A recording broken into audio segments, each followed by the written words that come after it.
मरे हुए व्यक्ति की कौन सी 3 चीज़ें कभी नहीं लेना चाहिए।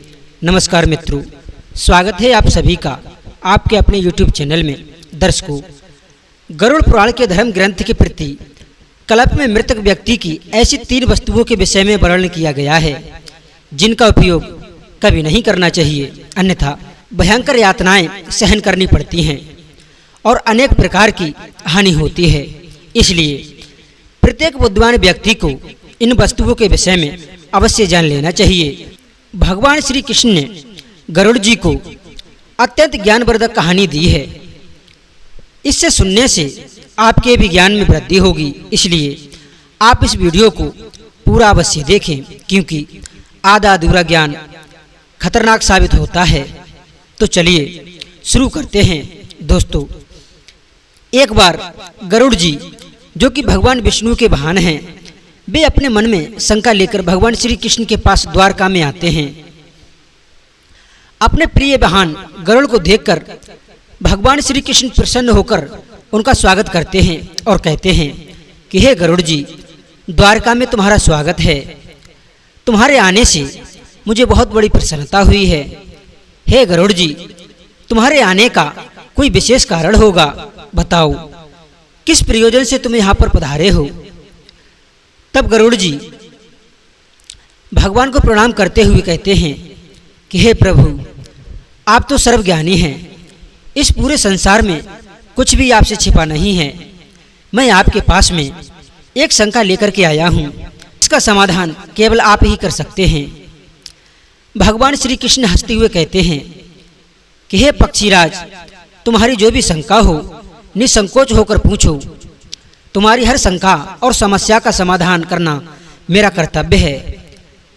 तब गरुड़ जी गंभीर स्वर में कहते हैं कि हे प्रभु, मेरा प्रश्न ये है कि जब कोई जीव मृत्यु को प्राप्त होता है तब वह अपने साथ क्या क्या चीज लेकर के जाता है, और मृत्यु के बाद उस प्राणी से जुड़ी हुई कौन कौन सी वस्तुओं को उपयोग नहीं करना चाहिए।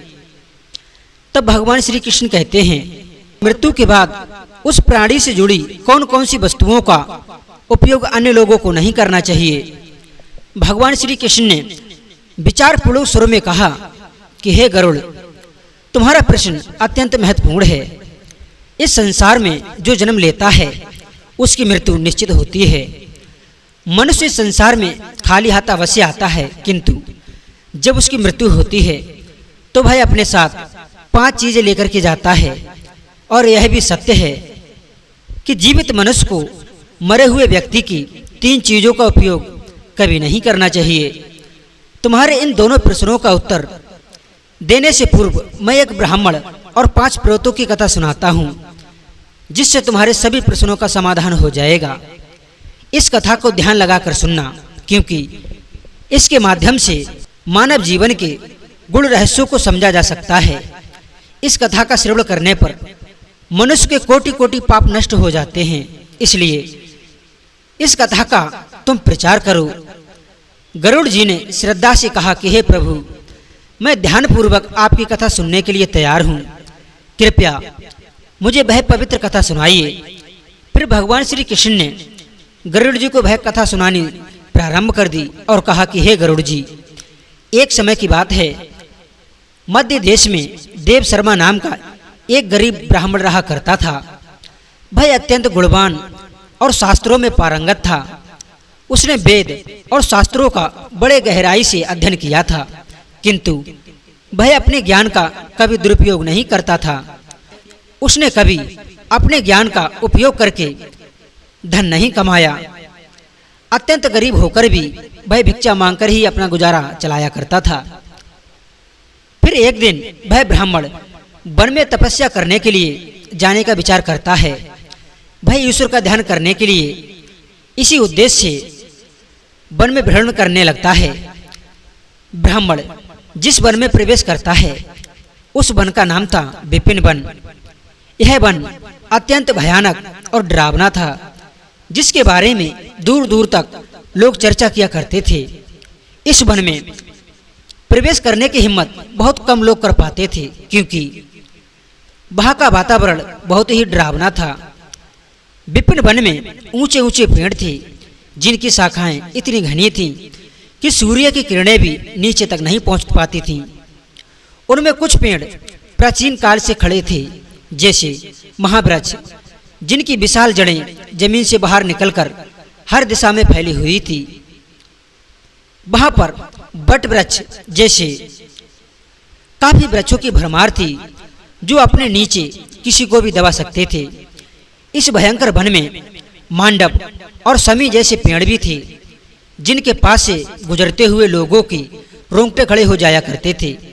इन वृक्षों की शाखाएं मुड़ी तुड़ी और विकृत थीं और उन पर अक्सर अजीब से जीव लिपटे रहते थे। वहां पर उगने वाले पौधे भी डरावने थे। विषकामता और मंजूर था, जैसे जहरीले बेलों ने पूरे वन को अपने शिकंजे में घेर लिया था। जंगल में हर तरफ कटीली झाड़ियां उगी हुई थीं, जो घुसने वालों को चोट पहुंचाने के लिए तैयार रहती थी। इस वन में विचरण करने वाले पशु पक्षी भी साधारण नहीं थे। यह काले पंखों वाले उल्लू दिन में भी विचरण करते थे, जिनकी भयानक आवाजें हवा में गूंजती थीं। जंगली भेड़िए अपने शिकार की तलाश में हमेशा घूमते रहते थे और उनकी आंखें अंधकार में चमचमाती थीं। काले धब्बों वाले तेंदुए और हिंसक भालू भी यहाँ आम थे। पक्षियों में शकुनी नामक गिद्ध और काली मैना पेड़ों पर बैठे दूर से आए हुए लोगों को आतंकित करते थे। विपिन वन का सारा वातावरण ही अत्यंत रहस्यमयी और डरावना था, जहां हर कदम पर मृत्यु का भय मंडराता रहता था। और चलते चलते भय जो ब्राह्मण था, वह एक अत्यंत प्राचीन वृक्ष के पास में पहुंच जाता है। तब वह देखता है उस वृक्ष के नीचे 5 पिशाच खड़े हुए हैं। वे सभी पिशाच उस जंगल से गुजरने वाले मनुष्यों का भक्षण करते थे। कोई भी मनुष्य उस मार्ग से जाता तो वे उसे पकड़कर खा लिया करते थे। पिशाच होने के कारण उनके अंदर धर्म का कोई भी अंश नहीं था। वे अत्यंत पापी और दुराचारी थे। वे किसी पर भी कभी दया नहीं करते थे। जब वह ब्राह्मण उस वृक्ष के पास आता है तो वे पिशाच एक दूसरे से कहने लगते हैं, अरे वाह, देखो भाई, हमारे लिए आज का ताजा ताजा भोजन आ रहा है। सबसे पहले मैं ही इस ब्राह्मण को खाऊंगा। इसका मांस तो इतना स्वादिष्ट होगा। यह ब्राह्मण केवल सात्विक भोजन ग्रहण करता होगा, इसलिए इसके शरीर में किसी भी प्रकार के रोग नहीं होंगे, कोई कीड़े और कोई क्रम भी नहीं होंगे। इसका मांस खाने में बड़ा ही आनंद आएगा। तब दूसरा पिशाच कहता है, इस ब्राह्मण का भक्षण तो मैं ही करूंगा। आज कई दिनों के पश्चात शिकार हाथ लगा है। इस प्रकार से वे 5 पिशाच उस ब्राह्मण को खाने के लिए आगे आते हैं। लेकिन जब वह ब्राह्मण उन पिशाचों को देखता है तो वह बिल्कुल भी भयभीत नहीं होता है। वह ब्राह्मण भगवान विष्णु का परम भक्त था और वह हर समय श्री हरि का नाम जपता रहता था, इसलिए उसे किसी से भी कोई भय नहीं लगता था। उन पिशाचों को देखकर ब्राह्मण भयभीत नहीं हुआ और उन पिशाचों की ओर देखते हुए वो ब्राह्मण उन्हें प्रणाम करते हैं और कहते हैं कि हे पिशाचों, तुम्हारे लिए साक्षात प्रणाम है। उस ब्राह्मण का ऐसा विचित्र व्यवहार देखकर पिशाच हैरान हो जाते हैं। विष्णु भक्त ब्राह्मण के सानिध्य से उनके अंदर से हिंसा का भाव नष्ट हो जाता है। अब वे आश्चर्यचकित होकर उस ब्राह्मण की ओर देखते हैं और उस ब्राह्मण से कहने लगते हैं कि हे महात्मा जी, आप कौन हैं और इस वन में अकेले क्यों भटक रहे हो? हम पिशाचों को देखकर भी आपको जरा सा भी भय नहीं लगा। बड़े बड़े सूरवीर योद्धा हम पिशाचों को देखकर थर थर कांपने लगते हैं। हमें देखकर डरकर भागने लगते हैं, किंतु आपके मन में किसी भी प्रकार का कोई भी भय नहीं है। आपके सानिध्य में आने पर हमारी भूख भी समाप्त हो चुकी है। हम तो आपको भोजन समझकर प्रसन्न हो रहे थे और आपको खाने वाले थे। फिर वह ब्राह्मण कहता है कि हे पिशाचों, मुझे आपसे बिल्कुल भी भय नहीं लग रहा है, क्योंकि मैं जानता हूँ कि भगवान हमेशा मेरे साथ हैं और उनकी इच्छा के बिना पेड़ का पत्ता तक नहीं हिलता। यदि मेरी मृत्यु आप लोगों के द्वारा ही होनी है तो मुझे यह भी स्वीकार है। प्रभु ने मेरे भाग्य में जो भी लिख दिया है मुझे वो मंजूर है। यदि मुझे खाने से आपकी तृप्ति होती है तो मैं इसे अपना सौभाग्य समझूंगा। इस संसार के प्रत्येक प्राणी को सुख प्रदान करना, उनकी तृप्ति करना प्रत्येक मनुष्य का कर्तव्य है। पिशाच भी ईश्वर द्वारा ही बनाए गए हैं, इसलिए मैं आपकी निंदा भला कैसे कर सकता हूँ। ब्राह्मण के ऐसे वचन सुनकर वे सभी पिशाच आश्चर्यचकित हो जाते हैं और उस ब्राह्मण से कहने लगते हैं कि हे ब्राह्मण देवता, आपके वचन अत्यंत सुंदर हैं, जिन्हें सुनकर ही हमारी तृप्ति हुई है। हम आपका भक्षण नहीं करेंगे। कृपया आप हमें बताइए कि आप कौन हैं और किस कारण से आप इस वन में भटक रहे हैं। वह ब्राह्मण कहते हैं कि हे पिशाचों, मेरा नाम देव शर्मा है और मैं प्रभु की भक्ति करने के लिए इस वन में उचित स्थान खोज रहा था, किंतु आपको देखकर लगता है कि आप बहुत कष्ट में हैं। मुझे बताइए किस कारण से आपको पिशाच बनना पड़ा। यदि मैं आपकी कोई सहायता कर सकता हूं तो मैं अवश्य ही करूंगा। मैं अपने सामर्थ्य के अनुसार आपकी जो भी हो सकेगी वो मदद करूंगा। ब्राह्मण की बातें सुनकर सभी पिशाच प्रसन्न हो जाते हैं और कहने लगते हैं कि हे श्रेष्ठवर, आपको बार बार प्रणाम है। हम सभी पिशाच हमारे पाप कर्मों के कारण ही बने हैं। हमने अपने पितरों का अपमान किया है, इसी कारण से हमें यह पिशाच योनि प्राप्त हुई है। न जाने कब हम इस पिशाच योनि के शरीर से छुटकारा मिलेगा। हमने मनुष्य रहते हुए भी बहुत पाप किए थे और पिशाच बनकर तो हमने अनगिनत पाप किए हैं। कितने ही निर्दोष मनुष्यों और प्राणियों को हमने मारकर खा लिया है। इसलिए हमें ऐसा लगता है कि हमें कभी भी इस योनि से मुक्ति नहीं मिलेगी। फिर वह ब्राह्मण कहता है कि हे पिशाचों, मैं आपकी व्यथा को समझता हूँ। कृपया आप मुझे बताइए कि मैं आपकी किस प्रकार से मुक्ति दिला सकता हूँ। मैं मध्य देश में रहने वाला देव शर्मा ब्राह्मण हूँ। मैंने अनेकों तप, व्रत और उपवास किए हैं, इसलिए आपकी मुक्ति के लिए यदि कोई व्रत उपवास हो तो मुझे बताइए, मैं वो भी अवश्य ही करूँगा। ब्राह्मण की बात सुनकर उन पिशाचों को समझ में आ जाता है कि यह ब्राह्मण तो उनका ही पुत्र है। वे पिशाच उस ब्राह्मण के दादा परदादा हैं जो पाप करने के कारण पिशाच बने हुए हैं। भगवान श्री कृष्ण कहते हैं कि हे गरुड़, इस प्रकार से उन पिशाचों को यह ज्ञात हो जाता है कि यह ब्राह्मण उनका ही वंशज है। फिर वे सभी पिशाच अपने अपने पाप कर्मों के विषय में बताने लगते हैं। पहला पिशाच कहता है, जिसका नाम उच्चिष्ट था, वह आगे बढ़ा। उसका शरीर मांस और खून से सना हुआ था और उसकी आंखों में अधम की अग्नि जल रही थी। उसने कांपते हुए ब्राह्मण से कहा, मेरा नाम उच्चिष्ट इसलिए पड़ा क्योंकि मैं हमेशा दूसरों का बचा हुआ और झूठा भोजन खाया करता था। मैं पिछले जन्म में बृहस्पति था और तुम्हारा 5 पीढ़ी पहले का पूर्वज था। एक समय मैं बहुत विद्वान और आदरणीय ब्राह्मण था। मैंने यज्ञ और अनुष्ठान किए, लेकिन धीरे धीरे मेरी लालसा जब बढ़ती गई, मुझे लोगों के द्वारा छोड़ा हुआ भोजन खाने की आदत पड़ गई। दूसरे के झूठे भोजन में मुझे स्वाद आने लगा। मैंने यह जानने के बावजूद एक दिन जब मैंने एक पवित्र यज्ञ के बाद बचा हुआ उच्चिष्ट भोजन खाया, उसी भोजन से मेरे शरीर में विष निर्माण हुआ और उसी क्षण मेरी मृत्यु हो गई। अब मैं पिशाच बनकर उच्चिष्ट भोजन करता हूँ, यही मेरा श्राप है। दूसरा पिशाच कहता है, भाई आगे आया। उसका पूरा शरीर नंगन था और उसकी हड्डियां दिख रही थी। उसने ब्राह्मण की ओर देखकर कहा, मेरा नाम नंगनंग इसलिए पड़ा क्योंकि मैं हमेशा निर्वस्त्र रहकर स्नान करता था। पूर्व जन्म में मेरा नाम शरद चंद्र था और मैं तुम्हारा 6ठी पीढ़ी का पूर्वज था। मैं एक ब्राह्मण कुल में जन्म लिया था और मेरे पास ज्ञान और तप की शक्ति थी, लेकिन मैं अपने शरीर का घमंड करने लगा। मुझे स्नान करते समय नंगन रहने में आनंद आता था और मैंने समाज के नियमों का अपमान किया। मैं इसके लिए स्वाभाविक मानता था, परंतु यह अधम था। एक दिन जब मैं नगर के तालाब में नग्न होकर स्नान कर रहा था, तभी जल देवता ने मुझे श्राप दिया कि मैं अपने घमंड के कारण पिशाच योनि को प्राप्त करूंगा। मेरी मृत्यु भी उसी तालाब में डूबने से हुई।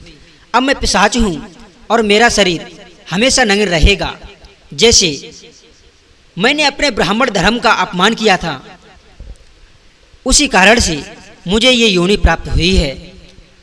तब तीसरा पिशाच कहता है कि हे ब्राह्मण देवता, मेरा नाम सब वस्त्र था और मेरे शरीर पर मरे हुए लोगों के फटे हुए कपड़े लिपटे हुए हैं।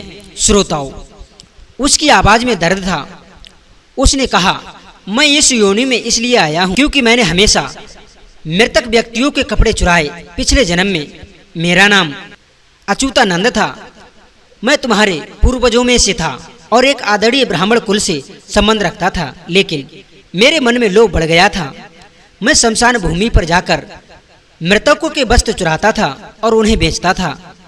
मरे हुए लोगों के वस्त्र पहनकर मुझे सुख की अनुभूति होती। मेरे अधर्म को देखकर देवताओं ने मुझे श्राप दिया कि मेरी मृत्यु भी शमशान में होगी और मैं पिशाच बनकर हमेशा सबों के वस्त्र पहनूंगा। मेरी मृत्यु शमशान में ही हुई, जहां एक भयंकर पिशाच ने मुझे मार दिया था। अब मुझे मृतकों के वस्त्र पहनने का श्राप मिला है, क्योंकि मैं पहले मरे हुए लोगों के वस्त्र पहनता था और उनके वस्त्र वहां से ले जाकर बेचता था। इसलिए मुझे ये योनि प्राप्त हुई है। श्रोताओं, अब चौथा पिशाच कहता है, जिसका नाम अशौच था। उसकी उपस्थिति इतनी गंदी और बदबूदार थी कि ब्राह्मण को सांस लेने में कठिनाई हो रही थी। अशौच ने कहा कि मेरा नाम अशौच इसलिए पड़ा क्योंकि मैंने हमेशा अपवित्र और गंभीर चीजों में खुद को लिप्त रखा। मैं पिछले जन्म में धर्मराज था और तुम्हारा पूर्वज था। मेरे जीवन में शुद्धता का कोई स्थान नहीं था। ब्राह्मण होते हुए भी मैंने अपवित्रता में जीवन बिताया है। मैंने कभी अपने तन और मन की शुद्धता का ध्यान नहीं रखा, गंदे वस्त्र पहने और अपवित्र स्थानों पर रहा। मैं कभी स्नान नहीं करता था और ये सब जानकर भी कि यह अधर्म है, फिर भी मैंने धर्म के नियमों का पालन नहीं किया। मेरे इस श्राप के कारण देवताओं ने मुझे श्राप दिया कि मैं अशुद्धता में लिप्त रहकर ही इस पिशाच योनि में भटकूंगा। मेरी मृत्यु एक गंदे तालाब में डूबकर हुई। अब मैं इस पिशाच योनि में, जहां मैं हमेशा अपवित्रता से घिरा रहता हूँ। अंत में पांचवा पिशाच कृपया हरि था।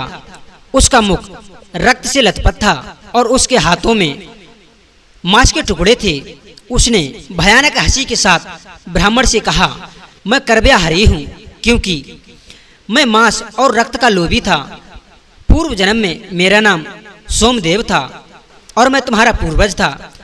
मैंने ब्राह्मण होते हुए भी हिंसा और क्रूरता का जीवन अपनाया। मुझे मांसाहारी और हत्या में आनंद आता था। मैंने कई निर्दोष प्राणियों का खून बहाया और उनका मांस खाया। मैंने अपने परिवार और समाज के मर्यादाओं का उल्लंघन किया। मेरे अधर्म के कारण मेरी मृत्यु एक मांसाहारी भोज के दौरान हुई है। जब मैंने एक गाय का मांस खाया तो देवताओं ने मुझे श्राप दिया कि मैं इस पिशाच योनि में आकर रक्त और मांस का लोभी बनूंगा। अब मैं हमेशा कृपया हरि बना हुआ हूँ। इस प्रकार से वे पिशाच कहते हैं कि हे वत्स, हम हमेशा गंदे वस्त्र पहनते हैं और गंदे वस्त्र पहनकर ही भोजन, पूजा पाठ आदि किया करते हैं। हमने हमेशा ही उच्चिष्टता का भोजन ही ग्रहण किया है। इसी कारण से हमारी यह दुर्गति हुई है। हमें निर्वस्त्र होकर स्नान करते थे। हम निर्वस्त्र होकर स्नान करते थे, जिस कारण से हमारे पितृगण हमसे रुष्ट हो गए। हमने कभी पितरों के लिए भोजन अर्पित नहीं किया। इसी कारण से हमें मृत्यु के पश्चात प्रेत बनना पड़ा। फिर वे पिशाच कहते हैं कि हे ब्राह्मण, तुम हमारे वंश से ही हो, हम तुम्हारे पूर्वज हैं। यह ईश्वर की कृपा है कि उन्होंने तुम्हें हमारे पास भेजा है। अब हमें यकीन हो गया है कि तुम हमें मुक्ति दिला सकते हो। हे वत्स, तुम अभी जाओ और हमारी मुक्ति के लिए उपाय करो। अपने पूर्वजों की ऐसी दशा देखकर वह ब्राह्मण अत्यंत दुखी हो जाता है और सोचने लगता है कि प्रत्येक मनुष्य का यह नित्य काम है कि वह अपने पूर्वजों को मुक्ति दिलाने के लिए कोई कार्य करे। ब्राह्मण उन पिशाचों को वचन देता है और कहता है कि हे पितामह, मैं आपकी मुक्ति के लिए अवश्य उपाय करूंगा। फिर वह ब्राह्मण मुनि अगस्त के पास जाता है और उन्हें पितरों की मुक्ति के लिए उपाय पूछता है। मुनि अगस्त उस ब्राह्मण को पितरों की मुक्ति के लिए किए जाने वाले उपाय बताते हैं, जैसे तर्पण श्रद्धा, पिंडदान, गाय को भोजन खिलाना। ऐसे ही अन्य धर्म के कार्य के बारे में बताते हैं। फिर वह ब्राह्मण पवित्र नदी के तट पर जाकर अपने पूर्वजों के लिए वे सभी कार्य करता है जो मुनि अगस्त ने बताए हुए थे। वह पहले नदी के पवित्र जल से स्नान करता है, फिर नदी के तट पर बैठकर पिंडदान करता है और उससे जो कुछ भी हो सके उसी के अनुसार दान धर्म करता था। इस प्रकार से उस ब्राह्मण के द्वारा दान धर्म करने से वे सभी पिशाच मुक्त हो जाते हैं और स्वर्ग की ओर जाने लगते हैं। फिर भगवान श्री कृष्ण कहते हैं कि है गरुड़ जी, इसलिए मनुष्य को कभी भी उच्छिष्ट वस्त्र नहीं पहनने चाहिए, अर्थात गंदे और मैले कपड़े नहीं पहनने चाहिए। कभी उच्छिष्ट भोजन ग्रहण नहीं करना चाहिए। दूसरों का झोटा जमीन पर पड़ा हुआ दूसरों के द्वारा लांगा गया तथा पितरों को अर्पण किया गया भोजन उच्छिष्ट भोजन होता है। हे गरुड़, अब मैं तुम्हें मृत व्यक्ति की उन वस्तुओं के विषय में बताता हूँ जिनका उपयोग जीवित मनुष्य को कभी नहीं करना चाहिए, इसलिए तुम ध्यान से सुनो। हे गरुड़, मनुष्य संसार में जन्म लेकर कई भौतिक सुखों के मुंह में पड़ जाता है। मृत्यु के बाद भी उसका उन वस्तुओं के प्रति मुंह नहीं छूटता। जब तक मनुष्य सांसारिक वस्तुओं का मोह त्याग कर संपूर्ण रूप से ईश्वर को अपना नहीं लेता, तब तक वह अलग अलग योनियों में जन्म लेकर पृथ्वी लोक पर ही भटकता रहता है। कभी कभी यह मोह इतना अधिक होता है कि वह मृत्यु के बाद भी इस पृथ्वी लोक पर भ्रमण करता है, अर्थात वह प्रेत योनि धारण करता है। यदि किसी मनुष्य की अकाल मृत्यु हो जाती है तो वह भी प्रेत योनि में चला जाता है और प्रेत बनकर वह अपने ही परिवार के लोगों को दुख देने लगता है। कई बार मनुष्य अपने मृत परिजनों की वस्तुओं को उनकी याद में अपने पास रख लेते हैं या उनकी वस्तुओं का उपयोग भी करने लग जाते हैं, लेकिन मनुष्य को मृत व्यक्ति की कुछ वस्तुओं का उपयोग कभी नहीं करना चाहिए, क्योंकि इन वस्तुओं के साथ उस मृत व्यक्ति की ऊर्जा जुड़ी हुई होती है। उस मृत व्यक्ति का उन वस्तुओं के प्रति मोह बहुत अधिक होने के कारण वह मृत्यु के बाद भी उन वस्तुओं से जुड़ा रहता है, और यदि कोई इन वस्तुओं का उपयोग करता है तो उसे कई परेशानियों का सामना करना पड़ता है। वह मृत आत्मा उसे कई प्रकार से कष्ट देने लगती हैं। इसलिए कभी भी मनुष्य को मरे हुए व्यक्ति की इन चीजों का इस्तेमाल कभी नहीं करना चाहिए। मनुष्य चाहे तो उन वस्तुओं को संभाल कर अपने घर में रख सकता है अथवा उन चीजों को नदी के जल में प्रवाहित कर सकता है, लेकिन भूल से भी उन वस्तुओं का इस्तेमाल कभी नहीं करना चाहिए। उस मृत आत्मा के लिए मनुष्य उस व्यक्ति की प्रिय वस्तुओं का दान करता है तो यह बहुत ही शुभ होता है। सबसे पहली वस्तु है मृत व्यक्ति के कपड़े। मृत व्यक्ति के कपड़ों का कभी भी इस्तेमाल नहीं करना चाहिए, उन्हें भूल कर भी नहीं पहनना चाहिए। ऐसा करने से मृत व्यक्ति की आत्मा उस व्यक्ति से जुड़ जाती है जो उनके कपड़ों का इस्तेमाल करता है। मृत व्यक्ति की यादें उस व्यक्ति को सताने लग जाती हैं जो उनके कपड़ों को इस्तेमाल करता है, जिस कारण से वह व्यक्ति मानसिक और शारीरिक रूप से कमजोर हो जाता है। उस व्यक्ति को अपने मृत परिजनों की ऊर्जा का एहसास भी होने लगता है, इसलिए मृत व्यक्ति के कपड़े कभी भी नहीं पहनने चाहिए। मृत व्यक्ति के कपड़े हमेशा दान कर देने चाहिए, जिससे उसकी आत्मा को शांति प्राप्त हो जाती है। दूसरी चीज है मृत व्यक्ति के गहने।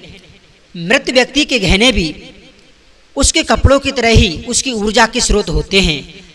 मृत व्यक्ति का अपने गहनों से लगाव कपड़ों से भी अधिक होता है, क्योंकि प्रत्येक व्यक्ति गहने खुद को सुंदर प्रतीत करने के लिए पहनता है, लेकिन जब व्यक्ति की मृत्यु हो जाती है और उसके गहने कोई दूसरा व्यक्ति पहन लेता है, तब मृत व्यक्ति की आत्मा असहज महसूस करने लगती है। वह आत्मा उस व्यक्ति को परेशान करने लग जाती है। आत्मा मोक्ष की राह पर ना जाकर इसी मृत्यु लोक में अपने ही परिजनों को परेशान करने लग जाती हैं। इसलिए मृत व्यक्ति के गहनों को कभी भी इस्तेमाल नहीं करना चाहिए। व्यक्ति की मृत्यु के बाद उसके गहनों को गलाकर अन्य आभूषण करवा लेने चाहिए, अन्यथा उन्हें मंदिर में दान कर देना चाहिए। तीसरी वस्तु है मृत व्यक्ति की माला। जीवित रहते हुए इंसान अपनी माला से मंत्र जाप करता है। उसके गले की माला ही उसके जीवन भर के पुण्यों की कुंजी होती है।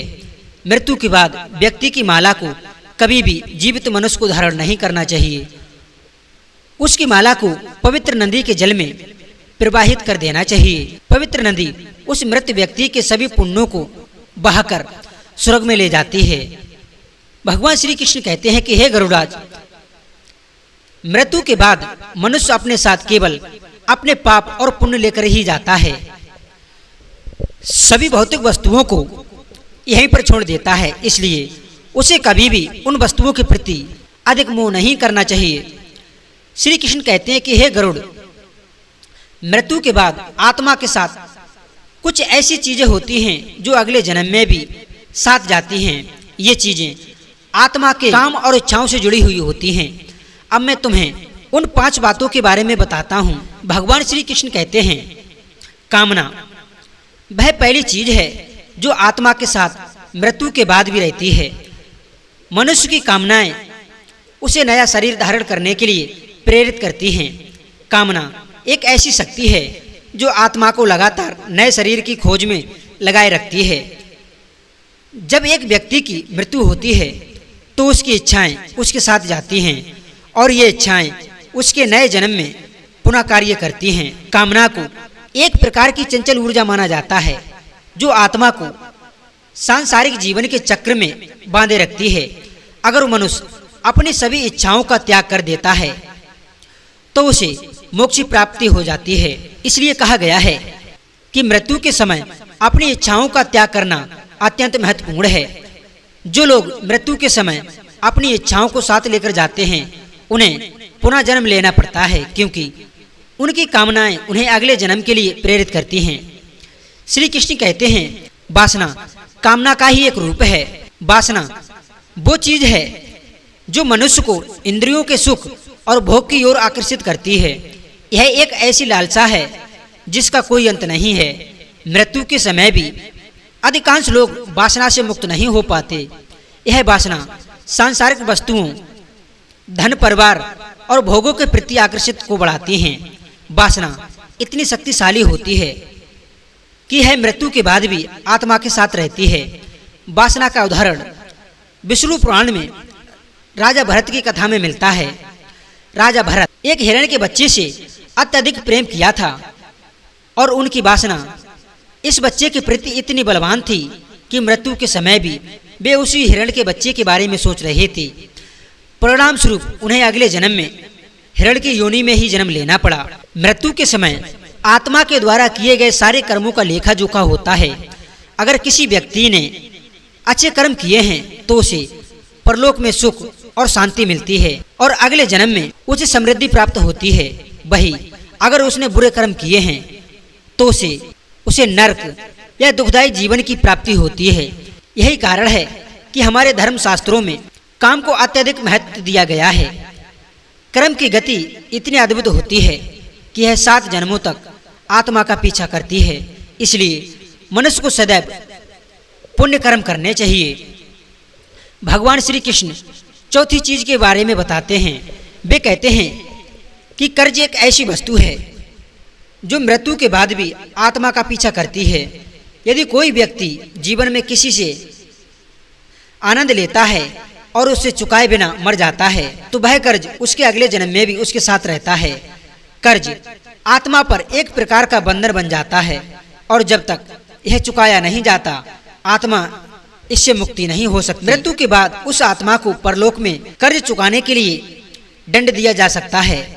पुनर्जन्म में कर्ज के कारण व्यक्ति को शारीरिक या मानसिक कष्ट झेलना पड़ता है। इसलिए धर्म शास्त्रों में कहा गया है सभी आरोपों को चुकाकर ही मृत्यु की ओर बढ़ना चाहिए ताकि आत्मा अगले जन्म में इस बोझ से मुक्त हो सके। अंत में भगवान श्री कृष्ण गरुड़ जी को भक्ति का महत्व बताते हैं। वे कहते हैं, भक्ति वह पवित्र मार्ग है जो आत्मा को ईश्वर से जोड़ता है। जो व्यक्ति सच्चे मन से भगवान की साधना करता है उसकी आत्मा मृत्यु के बाद भी उस भक्ति का फल प्राप्त करती है। भक्ति ही वह शक्ति है जो आत्मा को जन्म मरण के चक्र से मुक्त कर सकती है और उसे मोक्ष की प्राप्ति दिला सकती है। भक्ति से भरा हृदय मृत्यु के बाद भी ईश्वर के समीप रहता है। यही कारण है कि भक्ति को जीवन का सबसे पवित्र साधन माना गया है। इस प्रकार से भगवान श्री कृष्ण ने गरुड़ जी को बताया कि आत्मा के साथ मृत्यु के बाद कामना, वासना, काम, कर्ज और पुण्य भक्ति रहती हैं। ये चीजें आत्मा को जीवन के चक्र में बांधे रखती हैं या मोक्ष की ओर ले जाती हैं। दोस्तों, इस प्रकार से श्री कृष्ण ने गरुड़ जी को अत्यंत महत्वपूर्ण ज्ञान दिया और ये ज्ञान की बातें बताई। श्रोताओं, आपको ये कहानी कैसी लगी और आपने क्या सीखा वो कमेंट सेक्शन के माध्यम से हमें अवश्य बताना। हम आपको मिलते हैं नेक्स्ट वीडियो में एक नई ज्ञान चर्चा के साथ। सभी भक्त कमेंट बॉक्स में लिखेंगे राधे राधे, जय श्री कृष्ण।